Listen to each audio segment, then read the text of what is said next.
Hace cientos de años, en la Baja Edad Media, un maestro constructor conocía el rito ancestral de sentir la tierra para fundirse con la energía de la naturaleza.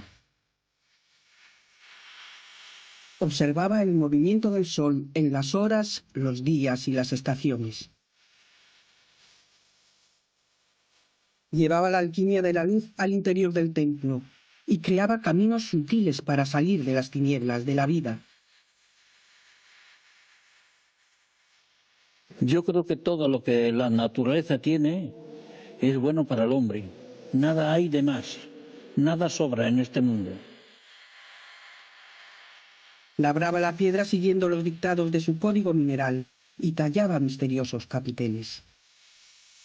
La estructura del templo completa está con una intención muy precisa, y esa intención tiene que ver con la trascendencia del ser humano. El templo tenía que ser una metáfora de la creación, un espacio ordenado según las leyes matemáticas que rigen el universo.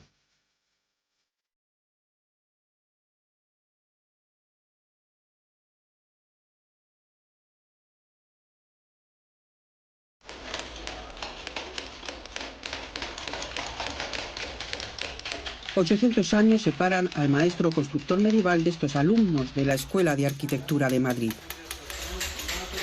Asisten a un taller de cantería histórica impulsado por los profesores Enrique Rabasa y Miguel Sobrino. Los estudiantes trabajan manualmente la piedra con los mismos instrumentos que un cantero de la Baja Edad Media o del Renacimiento. Es muy gracioso cuando, por ejemplo, tienen que encontrar un punto determinado para trazar una línea simplemente y les ves que están haciendo cuentas en la mesa con el lápiz, sacando raíces cuadradas, yo qué sé. O sea, digo, ¿pero qué estás haciendo? No, es que tal. Dices, no, vamos a ver. Con la escuadra, el compás, tenemos que sacarlo. El proceso que te lleva a conseguir una forma, una dovela, como puede ser algo tan sencillo como una dovela de un arco, ¿no? O una escultura o lo que sea. Ese proceso es que es lo interesante. O sea, no se trata de producir algo, sino de realizarlo y de aprender con ese proceso, ¿no? Creemos que no hacían dibujos pequeños a escala, que hacían dibujos grandes y de ahí sacaban las medidas, las plantillas para poner en la piedra, empezar a dibujar y empezar a trabajarla, aproximarse a la forma definitiva. De aquí va a salir un trocito de un arco. Están los alumnos trabajando con eso y al final cada trocito de arco que se llama dovela puesto uno al lado del otro formará el arco, ¿vale? Yo aquí he aprendido muchísimas cosas viendo trabajar los alumnos y una de ellas es que cada persona tiene una letra también sobre la piedra. O sea que vamos dejando nuestra impronta personal. La piedra es casi como una especie de sensor, ¿no? Del interés que pones en lo que estás haciendo. Y todo eso queda además impreso allí. Miguel Sobrino, que además de profesor es escultor, habla de la piedra como un material vivo, del pálpito que humaniza las obras de arte y las hace latir. Un ejemplo, yo creo, de una claridad meridiana es el monasterio del Escorial. Si ese edificio estuviese hecho exactamente con el mismo diseño, las mismas proporciones, la misma piedra, o sea, el granito de la Sierra de Madrid, todo igual, pero resuelto con máquinas, sería horrible. Sería horroroso, yo estoy convencido. Sería insoportable. La belleza del arte románico y del gótico traduce una forma de entender el mundo. José Luis Corral, profesor de Historia Medieval y escritor, nos ayuda a hacer, en el terreno de las ideas, un viaje en el tiempo para entender cómo pensaba la sociedad medieval. En la Edad Media no se entiende el mundo, tanto en el mundo judío, el mundo cristiano, el mundo musulmán, sin Dios. Dios es el gran hacedor, Dios es el gran arquitecto. Nosotros, en la Edad Media, no vamos a ser como Dios, pero vamos a intentar emular la obra divina, porque Dios es la perfección. De tal manera que los arquitectos que conocemos, que construyeron catedrales, se representan a sí mismos como maestros de la creación. Y Dios, en algunas miniaturas, en algunas vidrieras o en algunas pinturas medievales, aparece como el gran arquitecto. De hecho, en algunas pinturas medievales, Dios está construyendo, está ordenando el mundo con un compás y con una escuadra, exactamente igual que un gran maestro de obras de una catedral gótica. El mapa del conocimiento estaba mucho menos fragmentado que ahora. Música y salud, filosofía y geometría, astronomía y astrología caminaban de la mano. No en vano, por ejemplo, como ocurre en las pirámides de la meseta de Giza, en Egipto, donde las tres grandes pirámides, la de Keops, Kefren y Micerino, están ubicadas tal cual el cinturón de las estrellas de la constelación de Orión. En la Edad Media, por ejemplo, el campo de Pisa, donde está el baptisterio, donde está la torre famosa inclinada y la catedral, responden a la constelación de Aries, que es una constelación que regía, según los principios de la astronomía y sobre todo de la astrología, los orígenes, la fundación de la ciudad de Pisa. Raymond Montmorency ha sido ingeniero del Laboratorio Europeo de Física de Partículas y es un gran experto mundial en arquitectura sagrada. Nada en un templo, ni siquiera la elección del lugar donde se iba a construir, era aleatorio. Une fois choisi, il y avait l'accord, bien entendu, c'est l'évêque qui était décideur dans ce cas-là. Una vez que el obispo decidía el lugar, se buscaba un patrocinador, se buscaba un maestro de obra, salvo que fuera el propio obispo el que hiciera esta función, como solía ocurrir en bastantes ocasiones. Y a partir de ese momento se iniciaban las primeras fases para construir el edificio.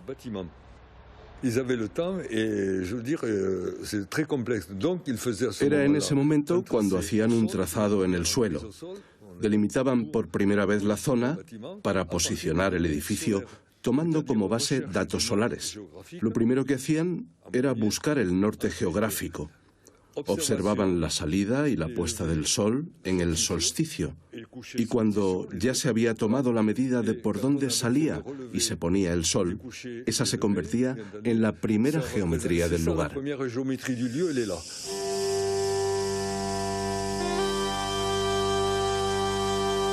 El encuentro con Jaime Buigas, arquitecto y especialista en geometría sagrada, es en el Camino de Santiago a su paso por Madrid.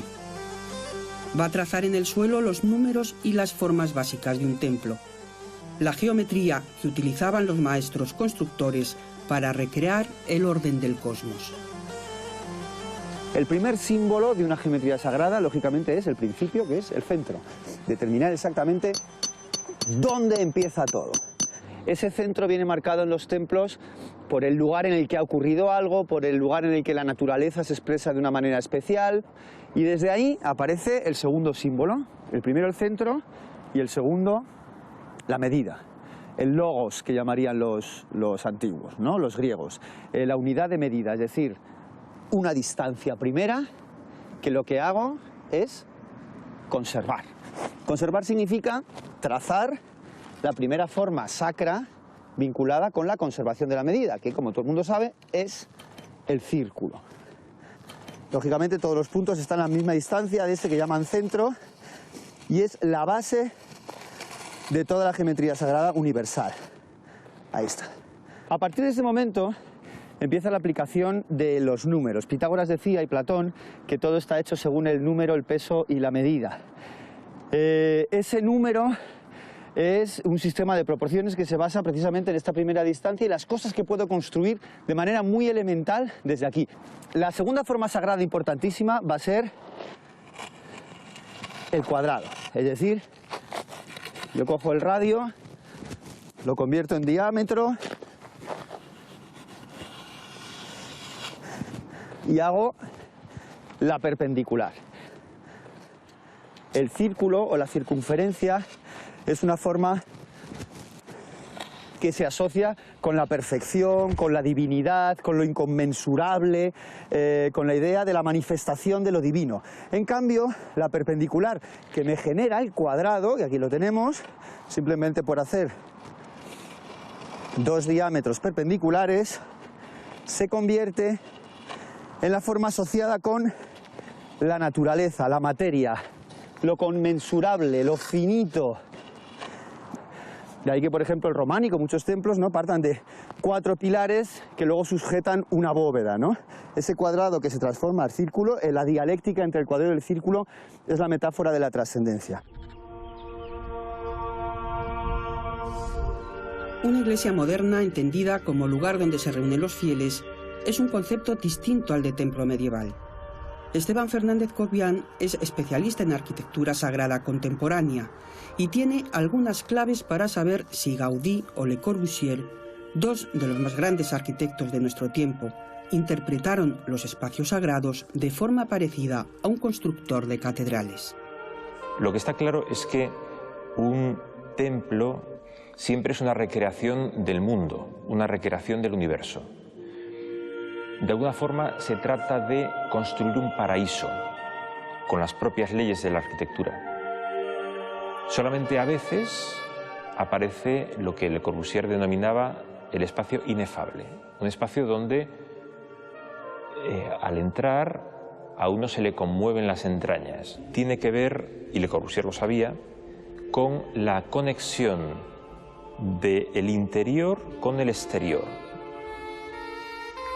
con la conexión entre nuestro espacio vital, en el espacio donde nosotros habitamos, con el espacio global, con el cosmos. Él decía que había construido templos o iglesias de 5000 años antes de Jesucristo.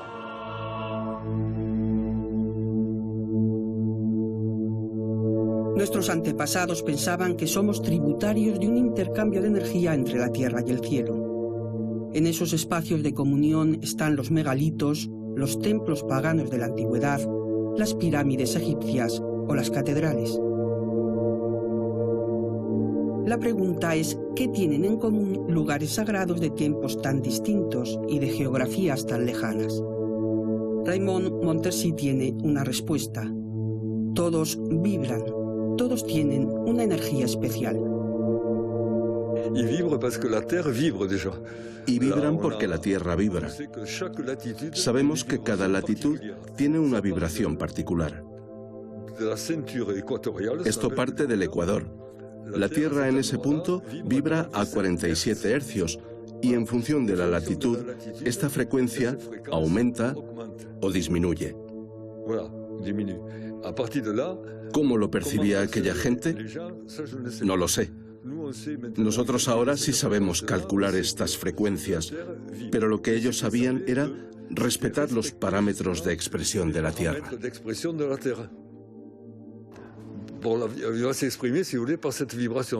El edificio se expresa a través de la vibración y respetándola conseguimos en ese lugar la plenitud, la calma, la plenitud total.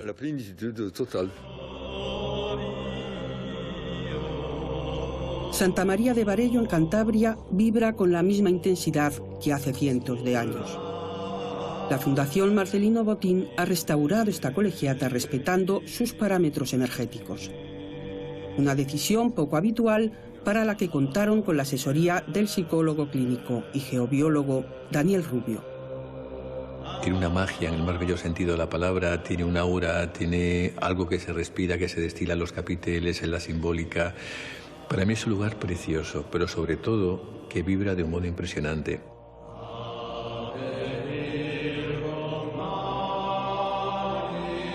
Aunque suene algo misterioso hablar de energías telúricas, son las que proceden de la Tierra.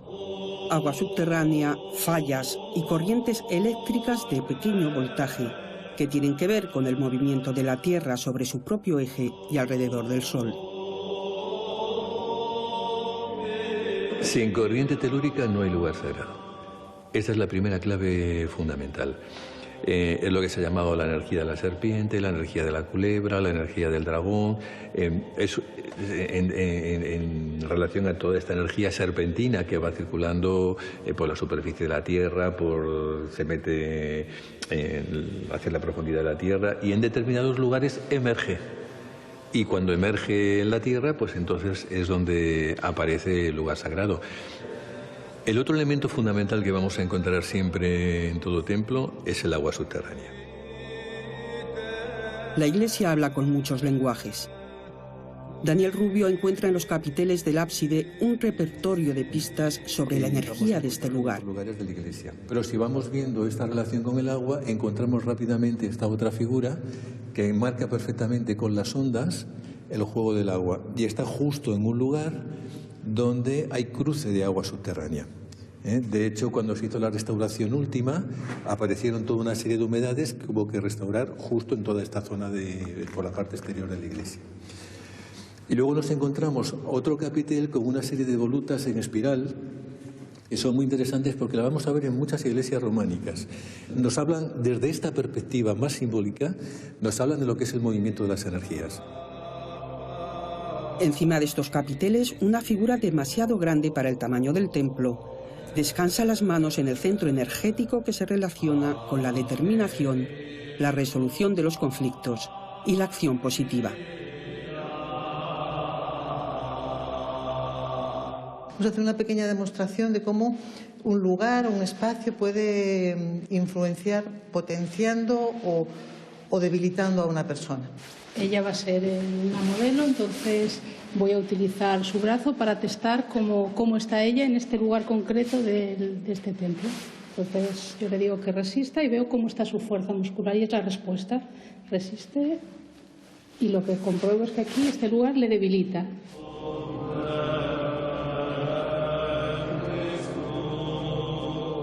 Hemos buscado otro lugar más cerca de la zona del altar donde las energías son más sutiles y vamos a ver qué ocurre ahora con su test muscular. Entonces yo ahora le digo que resista y me puedo colgar del brazo y está fuerte. Es un lugar ahora en donde este lugar del templo en concreto a ella la fortalece. El cuerpo responde a la prueba de forma inconsciente. Están en el lugar donde confluyen todas las energías de la Iglesia. Nos ayuda a conectar con nosotros mismos y a reconocer nuestras emociones, cómo nos encontramos e incluso a liberarlas.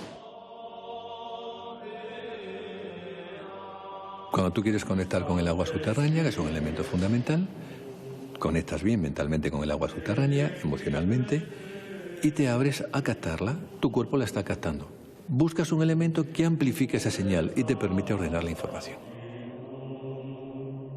Esta misma técnica es la que han utilizado desde siempre los zahoríes para localizar los pozos de agua. También los maestros de obra de la Edad Media eran grandes radiestesistas. El agua se carga vibratoriamente, el agua se carga con nuestras emociones, el agua se carga con nuestros pensamientos, con lo que vamos sosteniendo. El agua se carga cuando tú estás en un lugar sagrado con la emanación que te va llegando de ese lugar sagrado, con la interacción que se va produciendo. En esta iglesia, como en casi todas, hay una corriente en la entrada que hace la función de filtro. No es casualidad que coincida con la zona donde solían colocarse las pilas bautismales. La que se conserva en Santa María de Varello es una pieza espectacular del románico y sigue en la entrada, aunque algo desplazada respecto a su posición original. Una segunda corriente separa la parte más física del templo de la más espiritual. Y una tercera atraviesa la iglesia de este a oeste. Las corrientes del dragón también trazan una cruz. En esa intersección es donde Belén y Chelo han experimentado la fuerza del templo. Las grandes construcciones que la humanidad ha hecho no tienen sentido solo como ellas mismas, como construcciones de piedra, sino que es el ser habitadas por el ser humano lo que realmente le da su dimensión y la pone en marcha, ¿no? Una iglesia es una máquina de trascendencia, salvando las distancias, algo parecido a un motor magnético con su estructura fija, su corriente y su rotor. ¿Y cuál es la pieza que gira en la iglesia? ¿Cuál es el elemento que falta en la iglesia para que ese motor esté funcionando? Se llama ser humano. Es muy importante andar. De hecho, en las iglesias no existían los bancos. Si eso lo hacemos en consciencia y encima, en grupo, todos unidos, la energía que se genera es impresionante.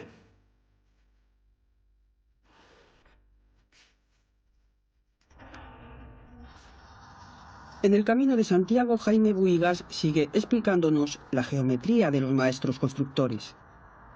Ahora elige como centro uno de los extremos del primer círculo que había trazado, y surge una nueva figura sagrada, la Vesica Piscis, esa almendra en la que muchas veces aparece representado el Cristo en Majestad.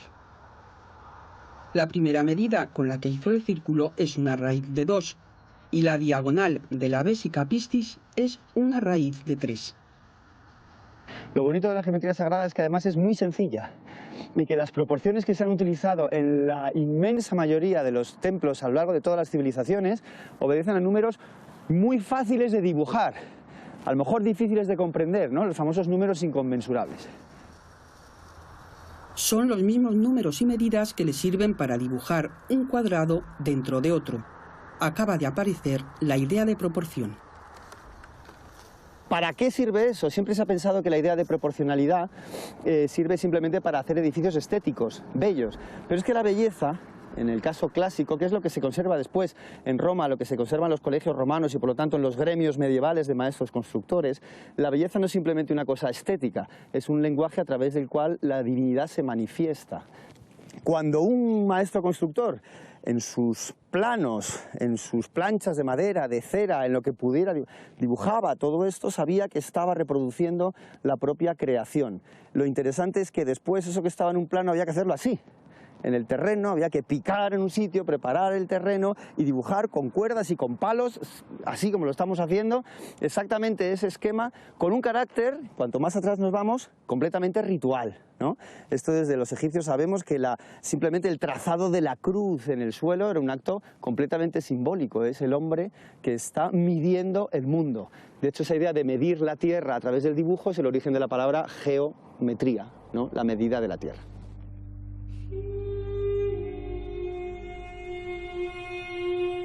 Cada vez que sale el sol y se pone, el hombre puede medir el tiempo.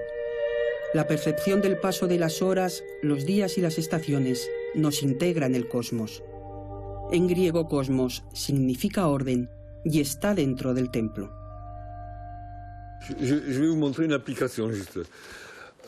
Le voy a mostrar una aplicación.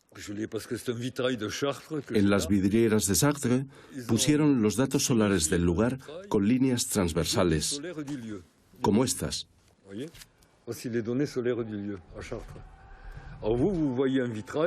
Y lo hicieron en función de la latitud de allí,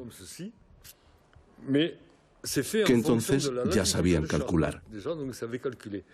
Esto representa exactamente los valores de Chartres. Tenemos aquí los valores de salida del sol en el solsticio de verano, con la puesta del sol aquí, por la noche. Esto es la salida del sol en el solsticio de invierno, con su puesta por la noche. Y aquí tenemos los equinoccios. De esta forma nos dicen que en verano el sol hace este camino y en invierno hace este otro. Cuando unimos todo el conjunto se crea un cuadrilátero que yo he llamado cuadrilátero solsticial. Esta proporción cambia dependiendo. La geometría sagrada reproduce el orden del universo. Son las mismas leyes.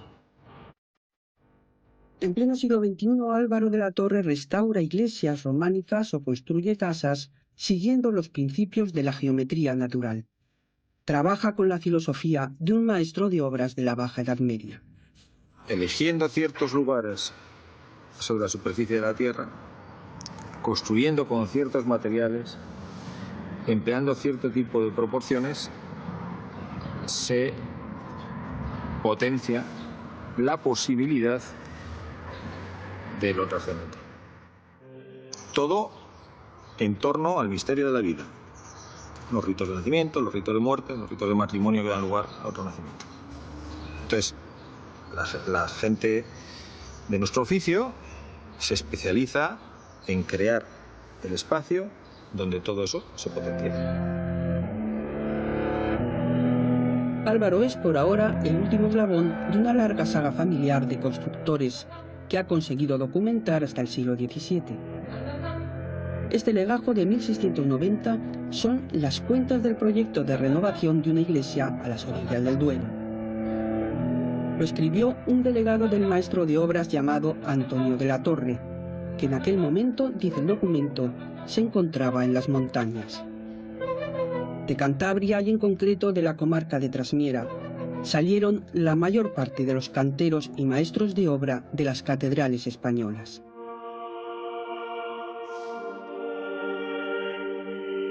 Si tú manejas un sistema de proporciones que está de acuerdo con la Tierra, eso influye, por ejemplo, acústicamente.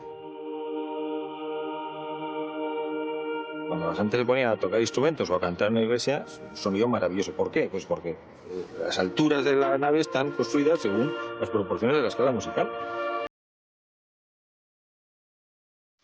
Un espacio sagrado es un lugar que podemos construir para que anide el espíritu. Cuando se levantaron las iglesias del Camino de Santiago, del Camino de las Estrellas, los peregrinos conocían el significado profundo de los templos de la ruta jacobea.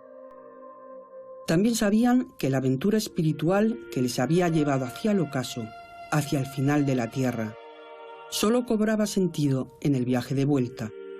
Al regresar, siempre caminaban hacia la luz. Orar hacia Oriente es una costumbre antiquísima de los cristianos que de alguna forma recoge todos esos cultos solares para adorar a Jesucristo que ha nacido en Oriente, que volverá a venir desde Oriente y que desde allí nos trae la luz. La luz ordena el templo desde la parte más profana a la más sagrada. Primero el atrio, un espacio intermedio entre el exterior y el interior. Luego el nártex, el lugar reservado a los penitentes y a quienes se van a bautizar. Y solo después, la puerta. Atravesar una puerta es un acto intencional y es un acto siempre simbólico. Es una metáfora muy sencilla del camino espiritual del fiel, que pasa del pecado a la gracia, de la oscuridad a la luz. Por eso la puerta siempre se coloca a occidente y el altar siempre se coloca a oriente, a la salida del sol. No hay que olvidar que hasta hace más o menos un siglo no había luz eléctrica en las iglesias. La liturgia tenía que celebrarse de día. Eso quiere decir que las iglesias estaban pensadas para que la iluminación incidiera en determinados puntos concretos, pues a mediodía o en las horas centrales del día, y que esta iluminación cambiara también según se iba moviendo el sol a lo largo del año. En el equinoccio de primavera, cuando la luz vence a la oscuridad, el último rayo del sol poniente ilumina la Anunciación de la Virgen en la iglesia románica de San Juan de Ortega. 9 meses después se celebra el nacimiento de Jesús. Es el día del solsticio de invierno.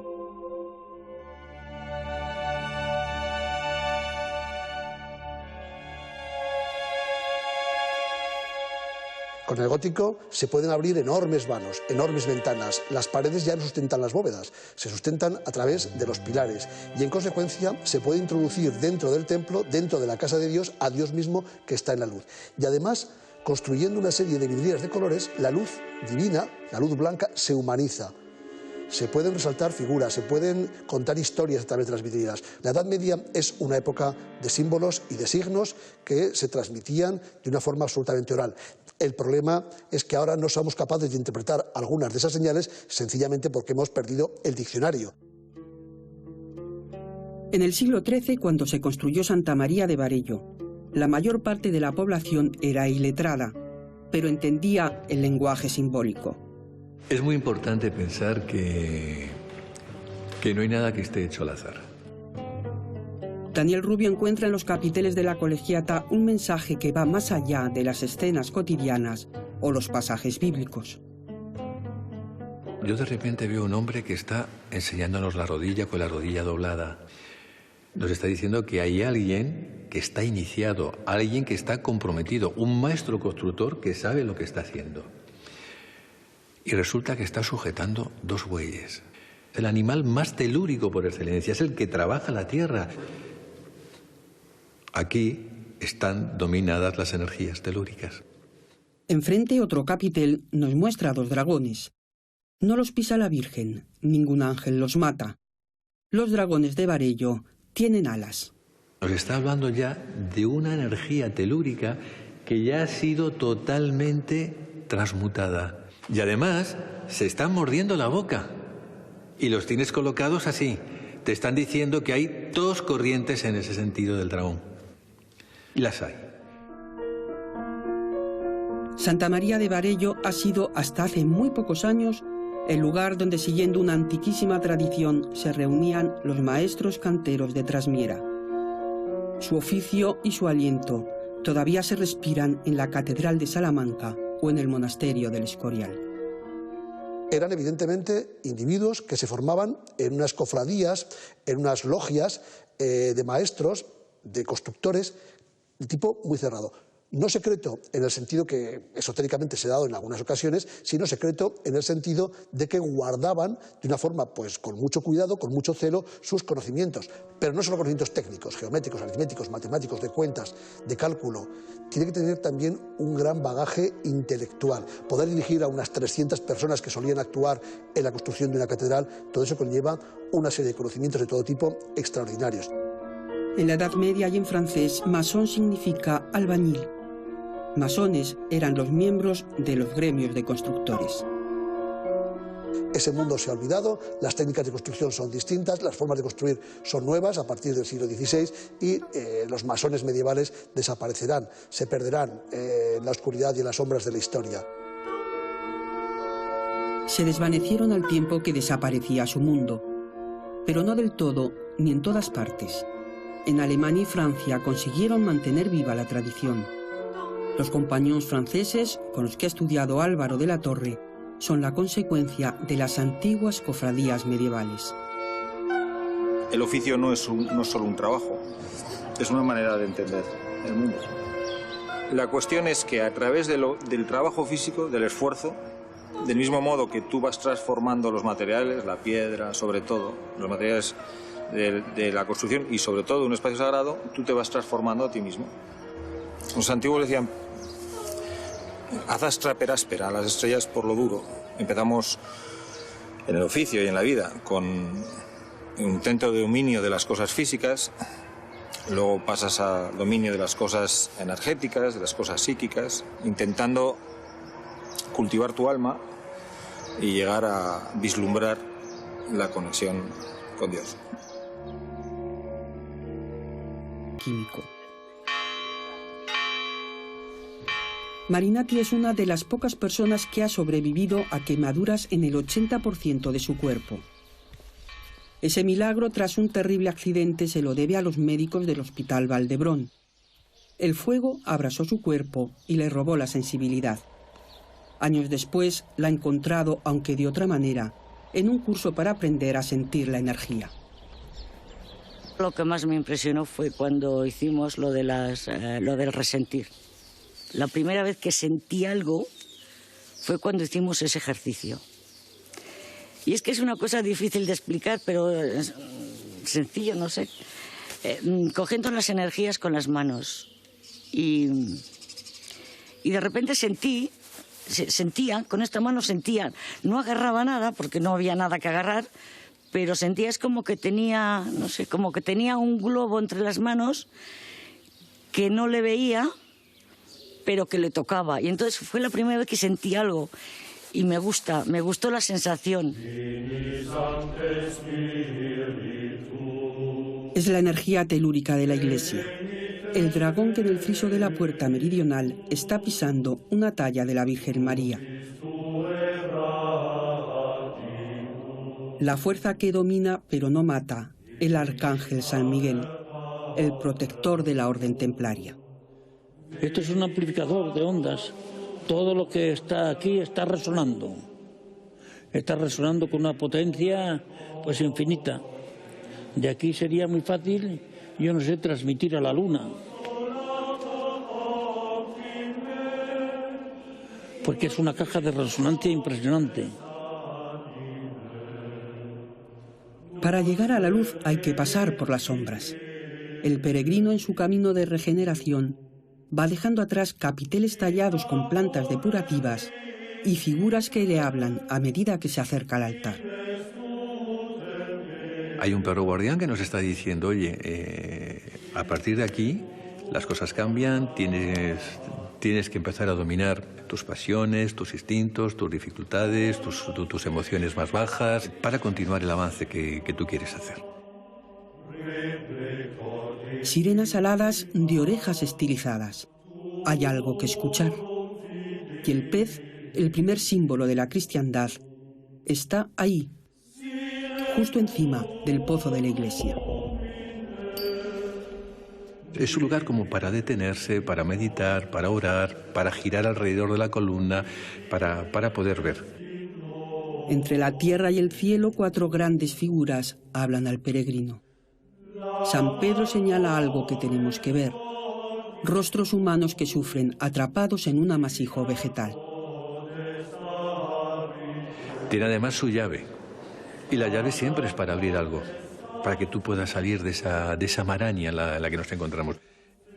San Pablo porta la espada y el ángel, el mensajero celestial, tiene bajo sus pies un león, el símbolo del sol.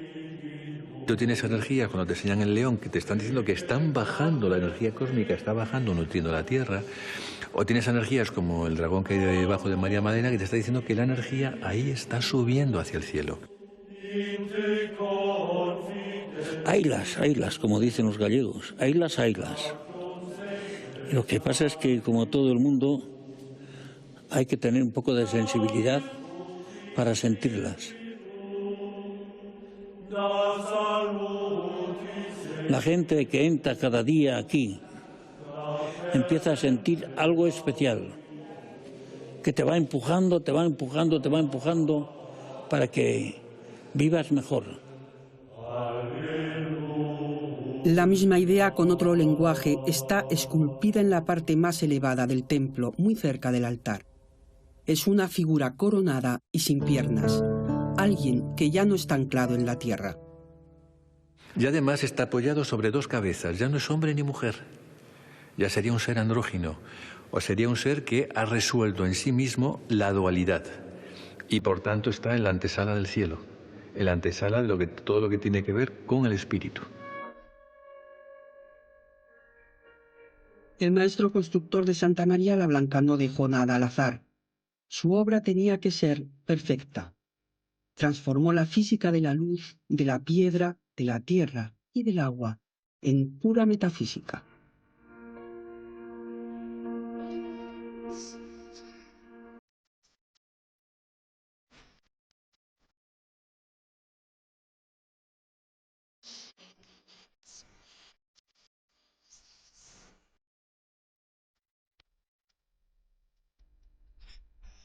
Touched